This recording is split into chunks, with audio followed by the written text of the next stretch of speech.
နယ်မြေအခြေအနေကြောင့်နှစ်ချီပိတ်ထားခဲ့ရတဲ့ချင်းပြည်နယ်ဖလန်းခရိုင်ဖလန်းမြို့ရှိမြမစီးပွားရေးဘဏ်ဖလန်းခရိုင်ဘဏ်ခွဲကိုဇူလိုင်6 ရက်မနက်ပိုင်းမှာ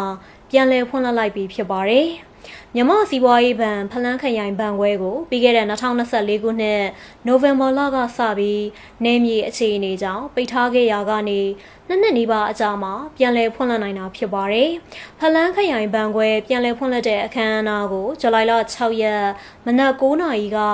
မြို့နယ်အထွေထွေအုပ်ချုပ်ရေးဦးစီးဌာနရုံးမှာကျင်းပခဲ့တာပါ။ဖလန်းခရိုင်ဘဏ်ခွဲကိုခရိုင်စီမံခန့်ခွဲရေးနှင့်အုပ်ချုပ်ရေးကော်မတီဥက္ကဋ္ဌဦးသူရိန်ဖလန်းခရိုင်ဘဏ်ခွဲတာဝန်ခံလက်ထောက်မန်နေဂျာဦးအောင်စေရဝင်းနဲ့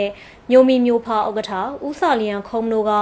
ဖဲကျိုးဖြတ်ဖွင့်လှစ်ပေးခဲ့ကြတာဖြစ်ပါတယ်။ဖလန်းမြို့ကိုတမတော်ကပြန်လည်ထိန်းချုပ်နိုင်ခဲ့ပြီးနောက်ပိုင်းမှာအုပ်ချုပ်ရေးရန်တရားတွေပုံမှန်တိုင်းလက်ပတ်နေပြီးဖြစ်ပြီးအခုအခါဒေသအတွက်အရေးပါတဲ့မြမစီးပွားရေးဘဏ်ခွဲကိုပါပြန်လည်ဖွင့်လှစ်နိုင်ခဲ့တာဖြစ်တယ်လို့သိရပါတယ်ရှင်။